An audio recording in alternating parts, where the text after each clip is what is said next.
Gregory Clarke Sr. And as we continue to flow in this next edition of the Comeback Conversations with Dr. Clarke, it is a great time to welcome all of you, the members of the Comeback Collective Circle. And as we continue to develop, continue to grow this community, this is an opportunity to be aware of what's going on in the current socioeconomic and geopolitical moves, as we're saying or seeing how our movements or how we have to navigate this particular current season.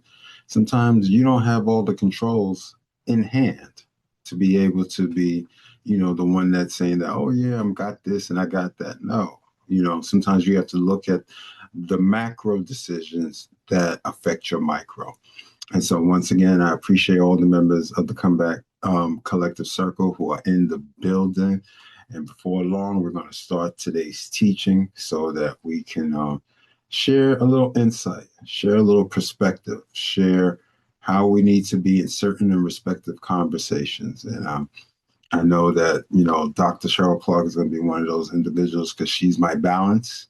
And once again, I have to thank her, Nicole, my daughter, JL Clarke, because these were the three individuals who kept pushing me and nudging me and crafting me and helping me along in the process that I ended up with my book.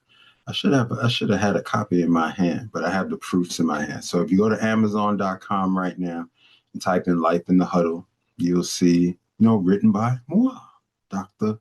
Gregory Clarke Sr. And as we continue to allow ourselves to be in those spaces, and now that I am an author, as they would say, I'm an author. And now that I am an author, it just feels wonderful and powerful as we continue to move ever so forward. So, I won't belabor long because, we all have stuff to do, those STDs. And people say, oh my God, STDs? Like, yes, stuff to do. It's not a negative thing. But we start to recognize how empowered that we become when we recognize how to flow in the respective currents. So, let me go to the teaching for today. And I'll definitely, usually I have Miss Nicole Johnson as the person who is my checker. But today it's going to be, Dr. Cheryl Clarke as the checker. So I'm going to ask her, definitively, can she see the screen? Yes. Excellent. So now, as we are now having some healthy conversations about money, we're starting to be in the space how we're replacing fear with fluency. Now, fluency is not about just being adaptable in language. Fluency shows that you have the ability to learn and to be a part. And the reason why I need Dr. Cheryl's definitive assistance in it is because she is a powerful psychotherapist in her own right, PhD in organizational leadership, a marriage and family therapist. So if you're looking for a therapist, go over to her page, her YouTube channel, and that is at Speak Your Power Now. And if you just type in that handle, you'll see her lovely face jump up and, go subscribe because she has a plethora of things. And on top of that, each and every Tuesday morning at 8 a.m. Eastern Standard Time, she has a standard power call where she empowers individuals to move in their respective life. So it's not really a deviation as we have this healthy conversations about money. But if you're not having those healthy conversations overall, even if you don't have healthy conversations over here, then you're definitely not going to have them about money. So definitely check out her channel, check out the Girl You Could movement. And, there's a lot of other things that we got coming down the pipe that's going to be powerful and wonderful. So as I see here, so why do families avoid this? Sometimes it's shame and embarrassment. Sometimes when we look at the shame and embarrassment aspects, we're looking at areas where we start to see how people can be, may not be as effective. They are not necessarily just only in the communication, but in other aspects as well. And there's times where people could be moving in unresolved trauma. It could be things that have happened in their respective upbringing, certain things that may have occurred that may have had them locked into a particular or crystallized in a particular moment. And with that being established, that can keep you from having some healthy conversations. Lack of financial knowledge, as you've heard me say on this channel over and over again, there is a reason why they don't teach you financial literacy, especially in our school system. Because if you became financially literate, a lot of even some of the things that we're seeing at this particular moment geopolitically may not be going down.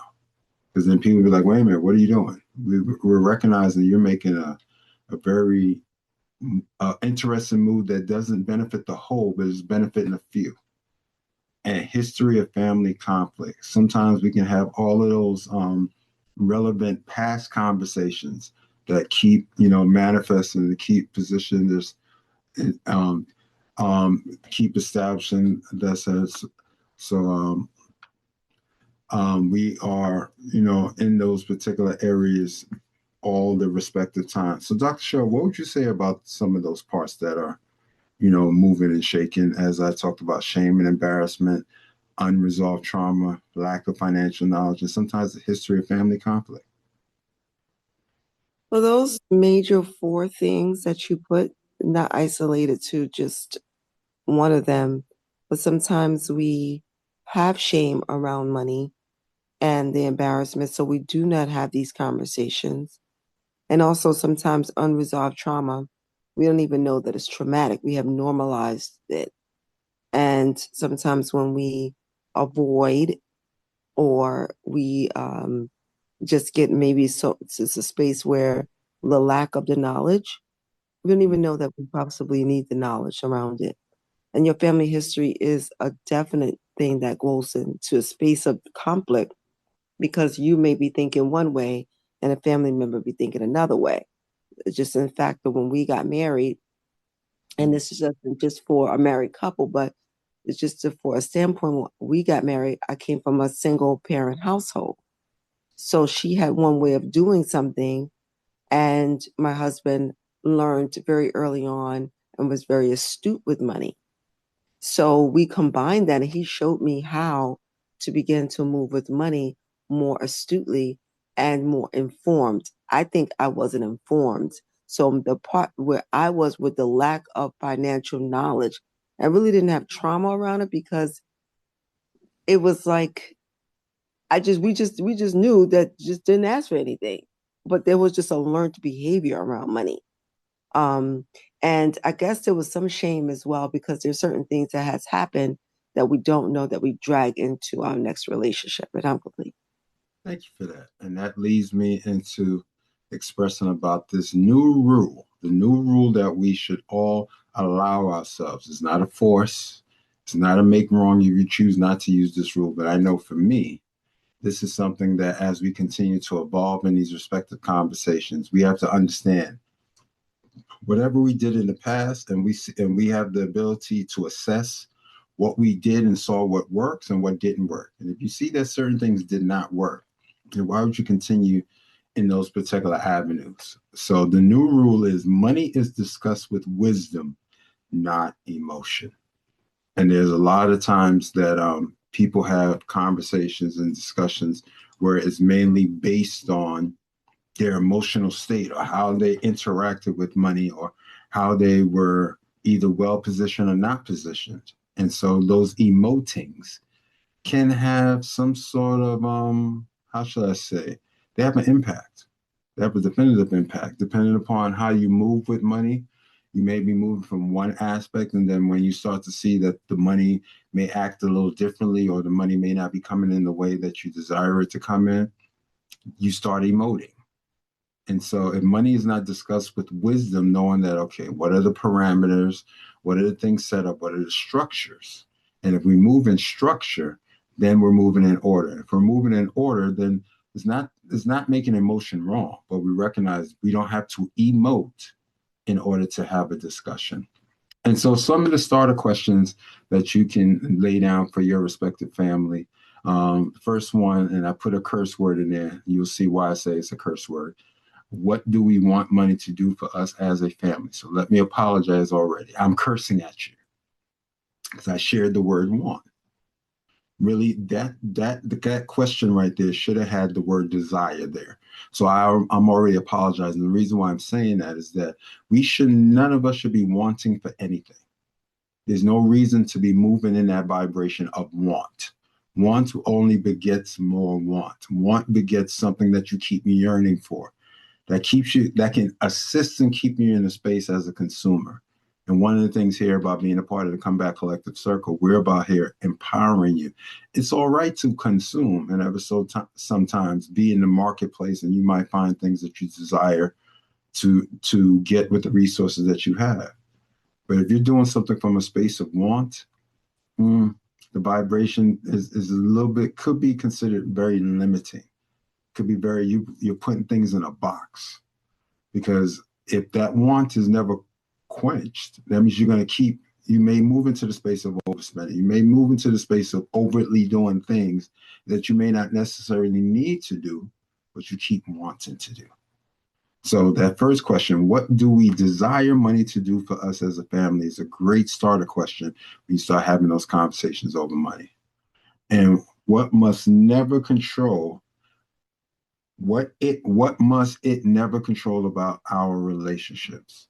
See, money is used as a control factor, and we're going to get into that a little bit further in the conversation and the teaching today. But we have to recognize control is good for some aspects, because you wouldn't want a child behind the wheel of a car if they don't know how to drive. So the parent will have some sort of control, or the adult in the room will have some sort of control to say, whoa, you're not ready for that yet. But then eventually, once that individual starts to show that they have some sort of acumen and prowess in that skill set or that ability to handle that, then you start to cede your control. Not saying that you're giving it up totally, but you start to cede it. You start to share it. You start to recognize eventually there's a baton that must be passed. And that's how we start talking about having those legacy conversations. And the final question, as a starter question, is what values must survive us and live in our children?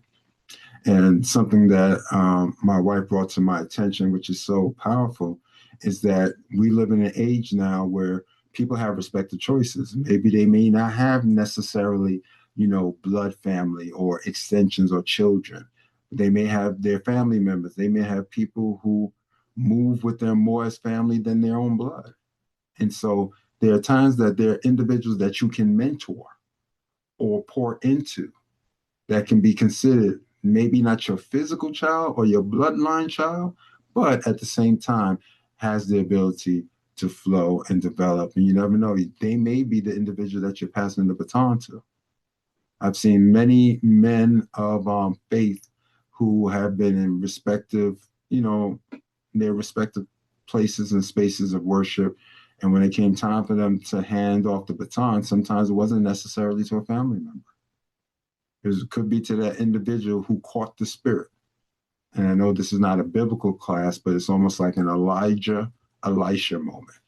Elisha was not the blood of Elijah, but yet, because he had the tenets and was able to follow what Elijah did, Elisha was able to do double the works than Elijah. So it's just something to think about when you think about those starter questions and how we must translate the right values so those values stay in perpetuity. We need to perpetuate the right values, not the wrong things, but the right things. As we go on to the next slide, and I see that Miss Nicole Johnson is here. I'm going to read the thought, and then I'm going to ask her to read the sentence right under it. Preparing the next generation. And what does that next line say? Inheritance without instruction is dangerous. Ooh, ooh. Think about that. That goes back to what I was just previously saying about putting a child behind the wheel of a car that doesn't, the child doesn't know what to do, doesn't know what to press, and all of a sudden says, okay, drive the car. And it's like inheritance without instruction is dangerous, because now we may look at the generations that are coming behind us and start to point a finger at them. But then as you point that one finger, four fingers are pointing back at you, and to say, did you prepare them? Did you share the knowledge? Did you establish that particular line that should not be broken? And if you did not do that, then we can't necessarily point the finger at those coming behind us. It's like when they sometimes talk about the civil rights era. They said that certain things started to break down in the 70s. And then after a while, some of those individuals, as they became older, they started to become older. Some of those griots who are now griots now, who are still alive, started to say, wait a minute, we have to take responsibility as a generation because we have been impacted by a particular struggle or a particular set of circumstances, but we didn't translate that forward. So that was on us. It wasn't that the movement died off because the younger people weren't willing to pick it up. We didn't keep the line going. And so the same way when we talk about, giving people the possibility around resources and conversations about how do we keep this momentum going and how do we stay in a space that, if we're making X amount of dollars per month, how do we make that same X amount of dollars the next month? And how do we do that in the following month? And how do we grow that? How do we grow that in perpetuity?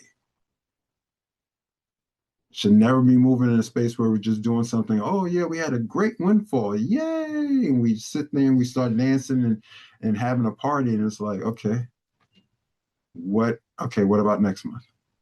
Oh no, we're gonna enjoy this party right now. No. What about next month? Do we have the stuff in place? Are we being consistent in our actions so that we're happy about what came through now, but what's going to happen next month? Do we have the same spaces? Do we have the same areas? Do we have the same possibilities happening? And it's up to us to recognize that inheritance without instruction can be very, very dangerous. We have to share the information. The information was shared with us. So eventually you do need to share that same type, or at least allow the information to keep flowing so that things don't fall through the wayside or through the cracks. So the next set of sentences is the dynasty preparation goes beyond transferring assets. It requires intentional development of character, capability, and commitment. And the reason why those three C's are so important because character shows that where you're establishing your value sets and your value movements, because then it's going to move into your capability. What is it that you have learned? What is it that you've experienced? What wisdom have you garnered? So that now you're capable of handling whatever level of responsibility may be presented to you. And commitment level shows the consistency. When you're committed to something, that means you're consistent to it. That means the same way I'm married to Dr. Cheryl Clarke. I'm not committed to her today and not committed to her tomorrow. I'm committed to her some days. No, that's inconsistent. When you make a commitment to something, that means you're recognizing, okay, what are we doing on a daily basis to make this thing work? And that can be in your financial life, that can be in your mental health, that can be in your physical body, all the different areas. What are you committed to?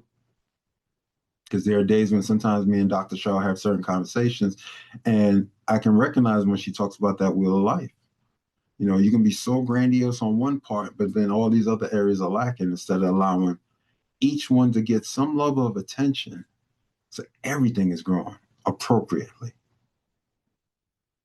So now, as you can see on these four thoughts, financial literacy, understanding how money works, grows, and serves a purpose. See, if you're not financially literate, regardless if I gave you $1 million, that $1 million would disappear out of your hand. Because if you're not financially literate, you're going to think that you're about, the $1 million means that you can go on shopping sprees and you're circulating all these dollars to show wealth, and you're not even rich. So just, those are those thoughts that we have to think about as we continue to move. Miss Johnson, can you read the second one, please? Emotional maturity, making wise decisions under pressure and handling wealth responsibly. Yes, we must be emotionally mature. After a while, I remember there was a little, not a little, well, there were a young boy group called Immature. And, it was cute because they were young. But then after a while, those same members started getting older. They no longer wanted to run around and call me, we're immature. Because then you recognize, like, wait a minute, that was cute at one point. But your maturity level is going to show because there will be times you will be pressured. And not all pressure is bad. But there will be times that you will have to experience the pressure, because the pressure is going to prove, can you handle the weight of what it is that you have chosen to do? Not what you like to do, not what you sometimes like to do. Oh, I desire to be this today, and then the next day I desire not to be it. No, that's inconsistent. And that can fall on anybody. So we must be responsible in the fact of understanding that our emotional maturity is going to give us opportunity that when certain resources touch our hands, we become wise enough to recognize, okay, what is this being allocated for? What is this covering? Of course, we have bills and responsibilities. We desire for everyone to be responsible, and we'll get to that particular point. But responsibilities are always going to be there. But if you're not managing it with maturity, sometimes you'll look at those responsibilities like, oh my God, I got to pay this bill. No, it should never fit. You should never have that action. You should have been positioned and be structured enough to be like, okay, this is what I have. Let me make sure I take care of all this stuff. And then at the same time, even if you only have a couple of dollars left, but if you're taking care of your responsibilities, and you're taking care of all your major things that come into your direction, and you still have something to show for it, you're already winning. You're winning. So always allow yourself to be in that space when you're winning. Dr. Cheryl, can you read the third one, please? Yes. Stewardship training, learning to manage resources for the benefits of others and future generations. That is so important. That is so, so important. That's when you start to recognize that even though you may be in a space that you're being blessed, that you have a certain revenue streams or streams of income coming in. So, oh, look at all the money I made. So, okay, that's good. But did you really just make that for you? Now, if you made that for you, that means there's no real legacy conversations that are being had, because now it's all about this particular moment. But when you're thinking about training and stewarding someone or developing someone to end up being a steward of something, now you're recognizing, yeah, these resources landed in my hand because now I'm figuring out strategies and making the right decisions. And I'm sending these things out to come back even more pregnant with more money. And that's so important, because that's how sustainability happens. And we can look at that from the different brands or why companies still position themselves in advertising and in marketing. And you would say, wait a minute, this company, I know about this company. Why are they still doing X, Y, and Z? They're still doing X, Y, Z because they're recognizing they're stewarding that next customer. They're stewarding the people who are currently their customers. They're stewarding because they want to keep certain things in conversation and in perpetuity. And perpetuity means it's just ongoing, ongoing, ongoing, ongoing, ongoing. So that's just, oh, you bought this today. We're happy you bought it today, and we're not going to worry about you buying it again. No, no, no. We're going to figure out a way to keep you as a customer. Okay. What's going to make you desire to go to that same restaurant, to have that same experience, to have that same brand of soap, to have that same beverage, whatever it may be. So once we recognize that we're managing resources for the current, and if it's from a family dynamic and you're creating legacy, for those that's coming behind you, it becomes a bigger level of responsibility, which comes to the last point. Responsibility over entitlement. Understanding that privilege comes with duty and obligation to serve. And I know that, there's a definitive story about the Murdoch family. The Murdoch family, how Rupert Murdoch started to position his children in different areas of the empire as a multinational media corporation that's still going on today. And they helped bring the Fox. They actually started Fox before they still have Fox now, but Fox News Channel, stuff like that, anything to do with Fox. You thank the Rupert Murdoch family. But at one point, he started to know, I'm not going to be here forever. So he started positioning his children in certain aspects of this multinational corporation. And lo and behold, the person who ended up becoming the next CEO, because he's still chairman emeritus, but the person that ended up running everything that's responsible for all the different necessary parts ended up being his youngest. So it was like, almost like likened to the story of David. For some of you may desire to think about it from what's the correlation. People would understand, like, wait a minute, wouldn't the eldest be the one that, end up taking everything? No, it ended up being the youngest.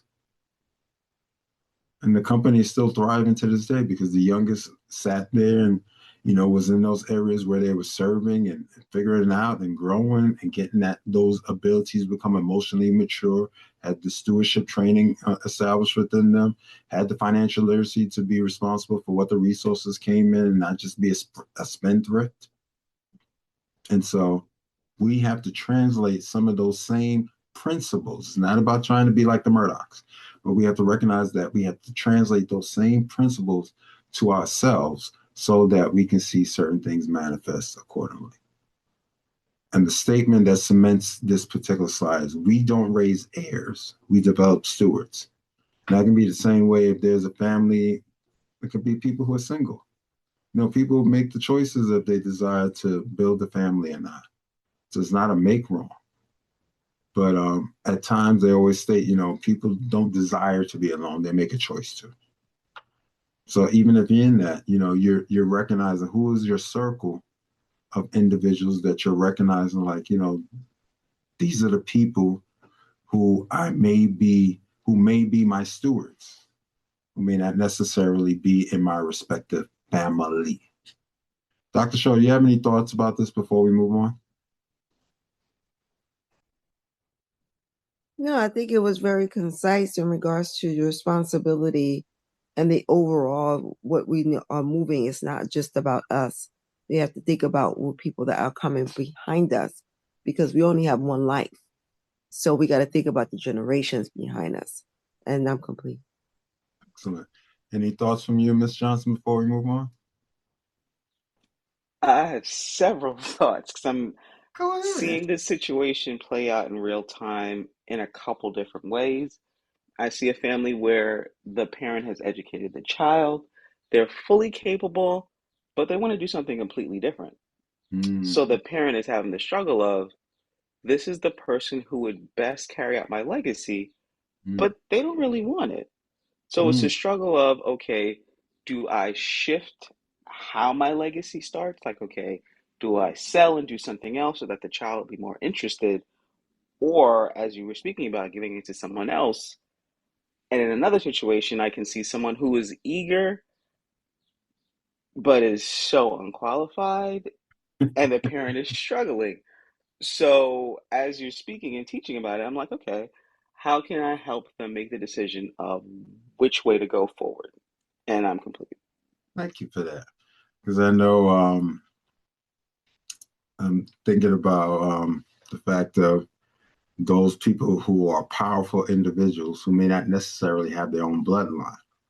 And you start to recognize who are the stewards that they're going to, who are the stewards or the heirs that will end up being the stewards of the legacy of what this individual has created and crafted. And we'll probably get into that as we continue on in this conversation. First family legacy meeting. Simple, safe, structured. Now, the suggested agenda. I'm going to ask Dr. Cheryl, can you read the first one, purpose of the conversation? Sure. Purpose of the conversation. Establish why we're gathering and what we hope to accomplish together. There always has to be some level of the why. That's simple. What number one is about the why. Why are we here? Sometimes people be sitting there like, oh, why you got me sitting in this meeting? There's a reason why you should be sitting in certain meetings.